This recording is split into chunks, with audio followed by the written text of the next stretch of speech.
We've been following Brazil from quite some time. We knew it was important. We knew it mattered, and it did not go the way that it should have gone. The results of this past weekend's elections were nothing short of horrific. Jair Bolsonaro is the real thing. I've seen a lot of pedantic debates about this or that definition of fascism, but the reality is he is a hard far-right authoritarian who is promising political, ethnic, and social cleansing, and whose entire macroeconomic plan is nothing but the wholesale privatization and sell-off of Brazil. Massive austerity, getting rid of the Amazon, which will have massive global climate implications, and of course, the capital class, from the Wall Street Journal to Brazilian oligarchs to very excited tweets from the Canadian Broadcasting Corporation focused on just that. This is a terrible election result, and we see that democracy is under threat in Brazil. We also see that most of the voting patterns fit a class divide. The poor voted for Haddad, the wealthy voted for Bolsonaro. And it's very important to recognize a distinction here, and several people have pointed this out. There is a far right, a global insurgent far right, Donald Trump, and across Europe, that harkens back either to pre-World War II fascist traditions in Europe and emerges out of the depths and swamps of the alt-right, online culture, and various traditions of American apartheid and reactionary politics. But in Brazil, and right now in Latin America, this is very specific because we have people that are still alive that were involved in eliminationist mass murder campaigns to destroy communists and all members of the left with the active support of the United States. This is the context that Jair Bolsonaro comes from, and this is what he's promising to bring and empower in Brazil. And of course, this started several years ago with the wholesale attempt to criminalize and delegitimize the Workers' Party, which is in fact the world's youngest social democratic party, a moderate party governed by Lula da Silva, who remains the world's most prominent political prisoner. We will not stop talking about him, and Dilma Rousseff.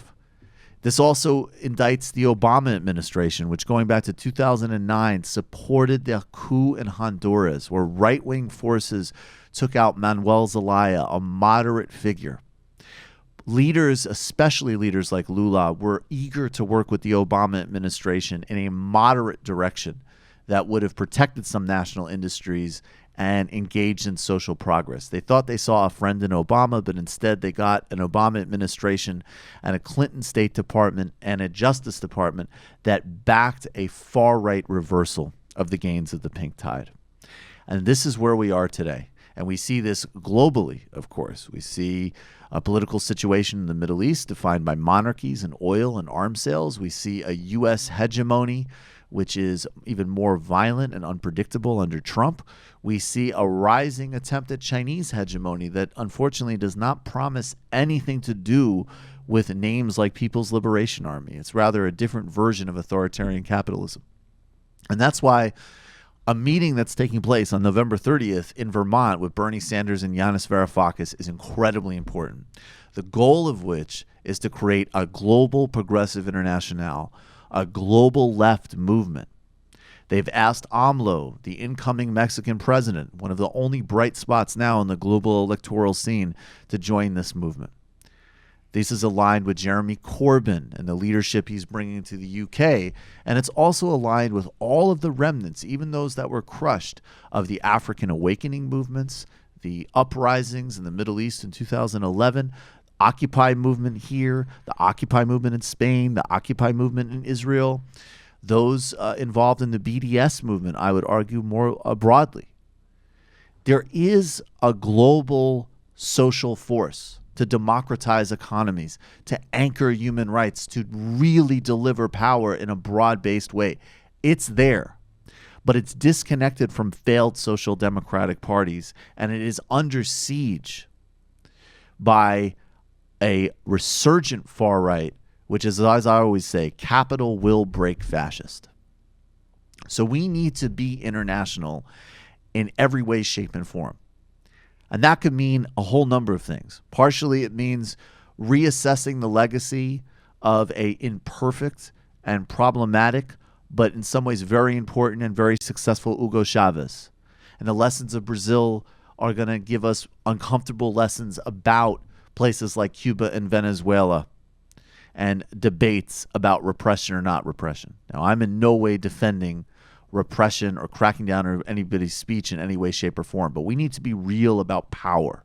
And we need to be real about the forces that are aligned against even those of us that try to do things in the most moderate fashion possible, even those of us who are massively successful and conciliatory national leaders like Lula da Silva in his enormously successful terms as president of Brazil. It's also going to mean that when we go into 2020, it's not good enough to just have a left domestic policy. Bernie Sanders has been sketching a global outline. That's necessary. Elizabeth Warren better follow suit if she wants to be part of that progressive conversation. And even those on the moderate and centrist ends need to be told and need to be made to understood that we get that this is globally connected.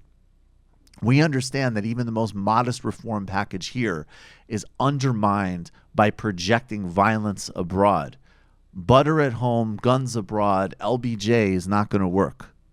It needs to be globally synchronized. It needs to be globally anchored. And we need to see the parallels in every way, shape, and form between our struggle and struggles everywhere internationally. The left exists. It's here. The movements are here. The energy's here. The people's desires are here. And the power and the coherence and the strategy needs to form to back it up. The Bernie and Giannis meeting is essential. We will continue in solidarity with Brazil and everywhere else every single day in our own small way on this show. That has always been the mission, in fact, of this show, to have that type of global resonance, to have that type of global connection, to build out those connections. And we will certainly don't expect to hear less about Lula from me because not only is that the most prominent political prisoner of our time, Lula, that also is a symbol of a certain attempt that was crushed. And it was crushed not only by Brazilian elites and fascistic tendencies, it was crushed and celebrated by the fascistic tendencies and far right of the United States today, Trump and Bannon and this whole disgusting gang, but also in the utter failure of modern democratic politics to build out a global coalition. One that even JFK, who was a conservative Cold Warrior, actually understood in the early 60s, supporting decolonization of Africa. That's what we need. Now, Griscom, I want you to talk a little bit about some examples here from the Second International, because this coalesces really well with what we're talking about here. Yeah, I mean, the Second International is one of the more proud traditions of the socialist movement in the 20th century, and this was a grouping of many different labor and socialist parties across Europe. It also included folks from Latin South America, the United States, Turkey, and India. And the idea was just to create a unified body where the working class could come together and organize and debate ideas so that they could have internal coherence, working through the difficult questions that you need to figure out for socialism, but also being able to present a united front to create movements that did not just end at borders, to actually find movements that exceed them. And this is where a lot of these great socialist traditions come from. So this is the beginning of May Day. Right. That was a Second International position. The creation of International Working Women's Day, that was an international socialist position. And it became very important, especially in the anti-war movements against the great imperialist world of World War I. And you look at the debates that you read about, between folks like Lenin and Rosa Luxemburg and Karl Kautsky. Right, this was the setting that this international movement was being fought in, and it's very important in developing a working class consciousness that was not nationalist. And what we're seeing more and more now is a very nationalist consciousness, which is something that's dangerous.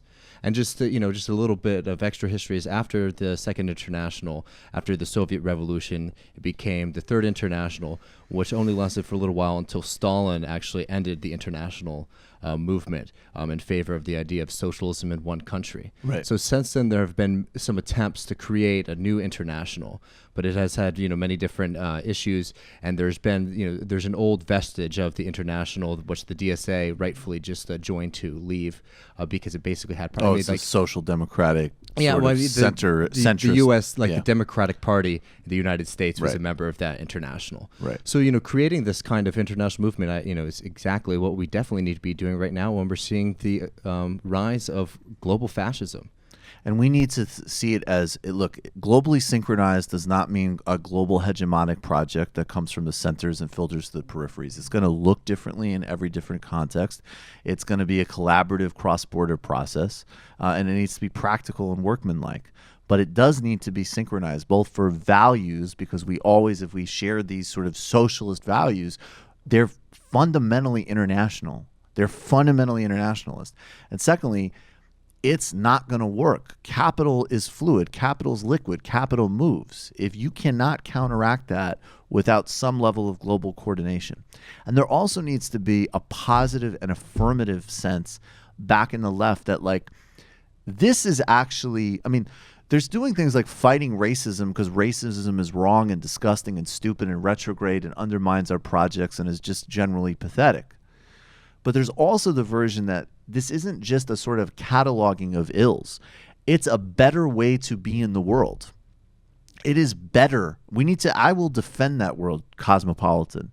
Not in a sort of jet-setting, top-down, I like good food and I only skip between New York, London sense. But in a truly experiential, global, engaged and acting on and receptive to the world sense. We are global. We learn and move off of everything and contribute back to that. And that is affirmative, that is positive, and it's a better way to be.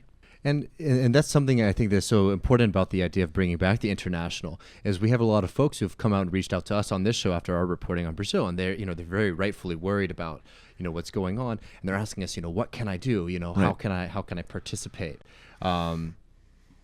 Well, it's it's definitely something that's difficult to answer without a kind of structure that allows for a kind of across the international borders, working class mobilization and working class solidarity, and people working together, and being able to create this forum where we're able to join forces is exactly the kind of thing that people should be doing. If you're worried about what's going on in Brazil, it's like these are the kind of connections with people on the ground in Brazil, with people who are in solidarity with them in the United States and in Europe and in Asia.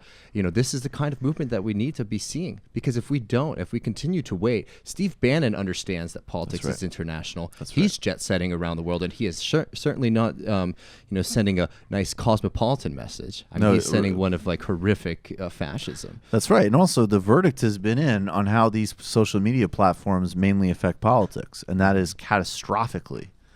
But there's still the reality of how we're communicating and living. So use that to harness this global momentum we need.